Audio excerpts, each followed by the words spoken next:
Hi welcome to code field welcome next in the LeetCode question series और यहाँ पे हम attempt करने वाले हैं क्वेश्चन नंबर 121 जो कि है best time to buy and sell stock. एक इजी डिफिकल्टी लेवल का क्वेश्चन है विद वेरी हाई अपवर्ड्स और यहाँ पे कुछ डाउनवर्ड्स भी हैं। क्वेश्चन देखते हैं। क्वेश्चन में आपको यहाँ पे एक एरे दिया हुआ है जो कि ये बोल रहे हैं कि ये प्राइसेस का एरे है जहां पर जो price at a particular index जो है वो आपका स्टॉक का प्राइस है ऑफ दैट पर्टिकुलर डे।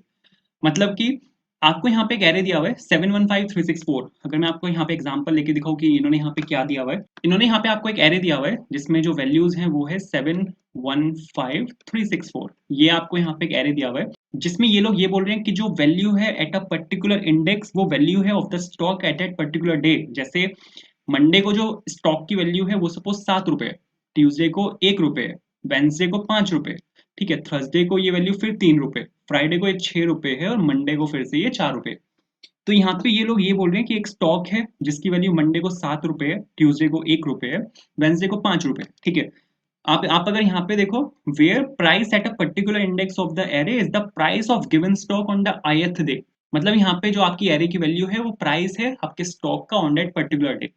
आपको यहाँ पे क्या निकालना है? आपको यहाँ पे ये निकालना है कि you want to maximise your profit. तो यहाँ पे आपको मैक्सिमम प्रॉफिट निकालना है, ठीक है, जो हमारे यहाँ पे क्वेश्चन का नाम भी है, जो हमारे यहाँ पे फंक्शन का नाम भी है, ठीक है। आपको यहाँ पे मैक्सिमम प्रॉफिट निकालना है। मैक्सिमम प्रॉफिट आपका कैसे निकलेगा?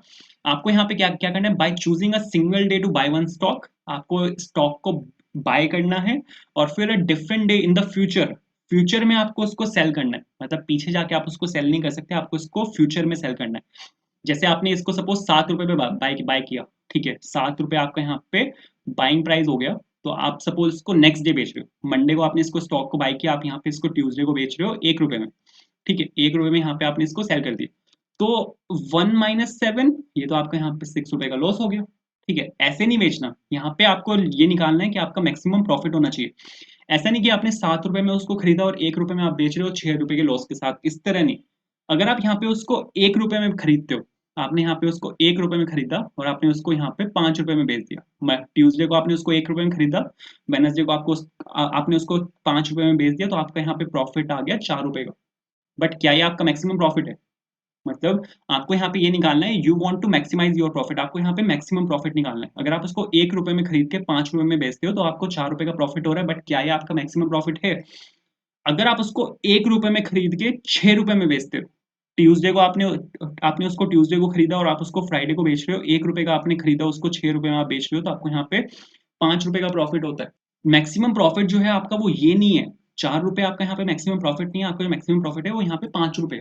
तो इस केस में आपको यहाँ पे 5 को रिटर्न करना है क्योंकि ये आपका यहाँ पे इस टाइम पे मैक्सिमम प्रॉफिट है। आई होप क्वेश्चन क्लियर हुआ होगा कि क्वेश्चन में करना क्या है। क्वेश्चन में आपको मैक्सिमम प्रॉफिट निकालना है।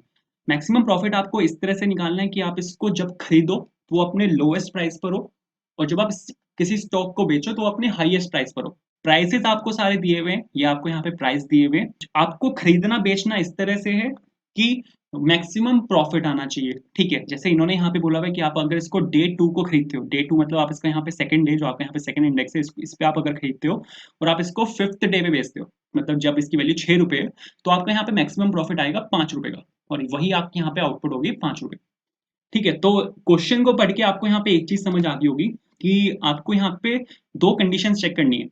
दो कंडीशंस आपको यहाँ पे चेक करनी है कि एक तो आपको उसको खरीदना कब है, दूसरा आपको उसको बेचना कब है। पहला कि आपको इसको खरीदना कब है, दूसरा आपको इसको बेचना कब है। खरीदना आपको इसको इस प्रकार है कि ये सबसे लोएस्ट प्राइस पर खरीदा जाए। बेचना आपको इसको इस प्रकार है कि ये सबसे हाईएस्ट प्राइस पर बिके ताकि आपका जो प्रॉफिट हो वो मैक्सिमम हो जाए, ठीक है। आपको यहाँ पे इसको इस तरह से खरीदना बेचना है। तो ये दो कंडीशंस मेरे को यहाँ पे लगानी पड़ेंगी। आप क्वेश्चन को करते हुए बस ये दो कंडीशंस चलेंगी कि आपको उसको खरीदना कब है और आपको उसको बेचना कब है। अब अगर आप यहाँ पे एक चीज देखो, अगर मैं यहाँ पे बाय करते हुए अगर मैं यहाँ पे सपोज इसको मैक्सिमम वैल्यू दे दूं, मैंने यहाँ पे 7,000 इसको सपोज दे दिया। अब मैं यहाँ पे कंपेयर करूंगा क्या मेरा जो 7 है, क्या जो मेरा फर्स्ट इंडेक्स है, क्या वो मेरा लेस देन है 7,000 से। तो हाँ, ये बिल्कुल यहाँ पे लेस देन है 7,000 से। तो मैं बाय में जो पहले 7,000 पड़ा होता, मैं यहाँ पे बाय में 7 डाल दूंगा, ठीक है। तो अब फिर नेक्स्ट में चेक करूंगा, नेक्स्ट मेरा यहाँ पे एरे में जो नेक्स्ट वैल्यू है वो यहाँ पे 1 है, फिर मैं यहाँ पे चेक करूंगा कि जो मेरा 1 है क्या वो लेस देन है 7 से। बिल्कुल सही है, वो लेस देन है 7 से, तो मेरे को लोएस्ट प्राइस पे इसको बाय करना है, तो मैं बाय में यहाँ पे 1 डाल दूंगा। नेक्स्ट मैं चेक करूंगा कि जो मेरा 5 है क्या वो लेस देन है यहाँ पे 1 से, क्योंकि अब बाय में मेरा यहाँ पे 1 पड़ा है और ये कंडीशन में यहाँ पे फेल हो जाएगी, तो बाय में मेरा 1 ही रहेगा। फिर मैं नेक्स्ट चेक करूंगा क्या 3 यहाँ पे लेस देन है, बिल्कुल भी नहीं है। 6 यहाँ पे लेस देन है, बिल्कुल भी नहीं है। 4 यहाँ पे लेस देन है, बिल्कुल भी नहीं है। तो मैं जो मेरा बाइंग प्राइस है इससे मेरा वो निकल जाएगा कि मेरा मैं यहाँ पे मैंने यहाँ पे इसको लोएस्ट प्राइस पे बाय किया है। ठीक है, मैंने यहाँ पे इसको लोएस्ट प्राइस पे बाय किया है, जो कि 1 पे मैंने यहाँ पे बाय किया। मैंने यहाँ पे इसको 1 पे बाय कर लिया। अगर सपोज मेरी मेरी यहाँ पे ये है 715 और 364, मैंने यहाँ पे क्या किया, मैंने यहाँ पे इसको 1 पे बाय कर लिया। अब मैक्सिमम प्रॉफिट निकालने के लिए मैं फिर से यहाँ पे स्टार्ट नहीं करूंगा कि मेरा यहाँ पे 7 है, अगर मैं 1 माइनस 7 करूंगा तो मैंने यहाँ पे 6, ये मेरा यहाँ पे मैक्सिमम प्रॉफिट निकल गया। ऐसे नहीं, आप टाइम में पीछे नहीं जा सकते। अगर आपने सपोज 1 तारीख को आपने यहाँ पे 1 तारीख को आपका जो स्टॉक का रेट है वो 7 रुपए है, 2 तारीख को आपका यहाँ पे 1 रुपए है, तो आप ऐसा नहीं कर सकते कि आप इसको 2 तारीख को खरीद के 1 तारीख को बेच रहे हो। ऐसा नहीं करना। आपने अगर इसको 2 तारीख को खरीदा है तो आपको आगे जाना है एरे में और आपको हाईएस्ट वैल्यू आगे निकालनी है। तो हाईएस्ट वैल्यू मेरे को इस तरह से निकालनी है। प्रॉफिट आपका क्या होता है, प्रॉफिट का आपका क्या फॉर्मूला होता है? प्रॉफिट का आपका फॉर्मूला होता है selling price minus buying price. ठीक है, selling price minus buying price आपका यहाँ पे प्रॉफिट का फॉर्मूला होता है। तो मेरे को सेलिंग प्राइस और बाइंग प्राइस मेरे को यहाँ पे इस तरह से कैलकुलेट करना है कि मेरा यहाँ पे मैक्सिमम प्रॉफिट निकले। ठीक है, ये अगर मेरा प्रॉफिट से हाइयर है, मतलब अगर यहाँ पे 6 माइनस 2 किया मैंने और ये मेरा 4 आया। ठीक है, यहाँ पे इसको मैंने इनिशियली इसको मैंने प्रॉफिट में स्टोर करवा दिया। ठीक है, 2 मेरा सपोज यहाँ पे बाइंग प्राइस है। सेलिंग प्राइस सपोज फिर मेरा यहाँ पे 7 आ गया।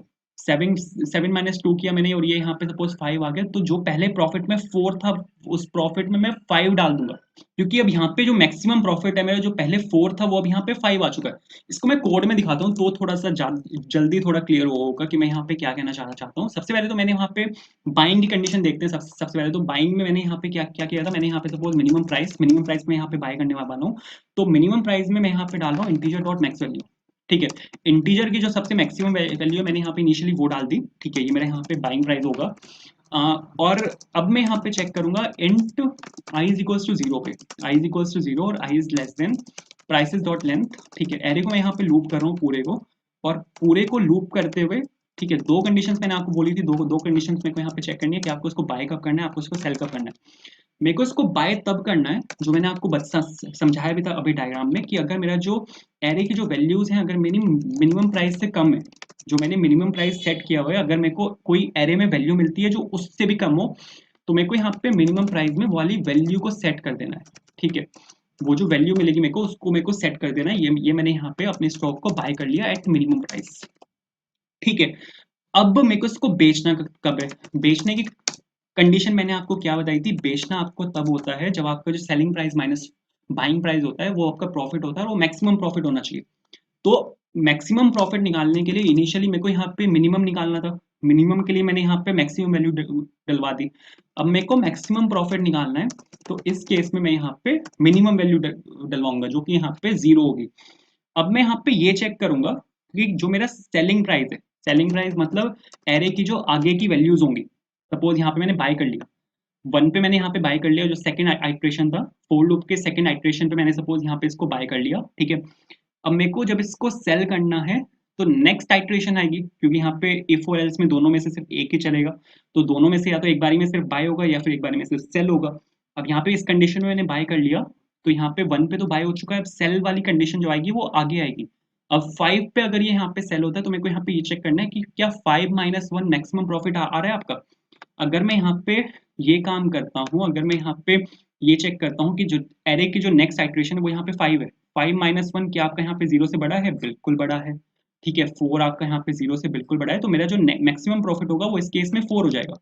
ठीक है, नेक्स्ट आइट्रेशन पे आएगा ये, नेक्स्ट आइट्रेशन पे आएगा 3। ठीक है, मैंने यहाँ पे किया 3 माइनस 1, अब क्या है मेरा ग्रेटर देन 4 है, क्योंकि पहले मेरा मैक्सिमम प्रॉफिट में 0 पड़ा हुआ था तो मैंने इसको यहाँ पे 0 डाला। ठीक है, बट ये मैंने यहाँ पे चेक कर लिया मैक्सिमम प्रॉफिट मेरा यहाँ पे 4 आ चुका है, तो मैक्सिमम प्रॉफिट मैंने 0 से हटा के अब यहाँ पे 4 डाल दिया। तो मैं यहाँ पे ये चेक कर रहा हूँ कि क्या मेरा 2 इज ग्रेटर देन 4 है? बिल्कुल भी नहीं है। ऐसे ही मैंने यहाँ पे किया 3 माइनस 1 इज ग्रेटर देन 4, तो क्या मेरा 2 इज ग्रेटर देन 4 है? बिल्कुल भी नहीं है। ठीक है, ऐसे मैंने यहाँ पे चेक किया 6 माइनस 1 इज ग्रेटर देन 4, क्या मेरा 5 ग्रेटर देन 4 है? बिल्कुल है। तो अब मैं यहाँ पे क्या करूंगा, ये जो 5 है इसको मैं यहाँ पे डलवा दूंगा अपने मैक्सिमम प्रॉफिट में।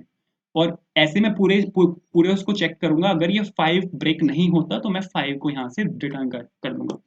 ये कंडीशन होगी मेरी। तो यहाँ पे मैं यही चेक कर रहा हूँ कि अगर मेरा जो price at a particular position अगर वो मेरा है और वो minimum minus minimum price is greater than maximum profit, ठीक है। अगर ये कंडीशन है तो मैं यहाँ पे क्या कर रहा हूँ कि जो मेरा मैक्सिमम प्रॉफिट है उसमें मैं डाल रहा हूँ आपका selling price minus buying price. ये मैंने यहाँ पे डाला और ये आपको यहाँ पे मैक्सिमम प्रॉफिट दे देगा। उसके बाद आप यहाँ पे जो आपका मैक्सिमम प्रॉफिट है उसको आप यहाँ पे रिटर्न कर सकते हो। आई होप क्लियर हुआ होगा। इस तरह से आप यहाँ पे लेके इसको यहाँ पे लेके आप वर्क कर सकते हो, ठीक है। और इसको चला के देखते हैं, चलना चाहिए।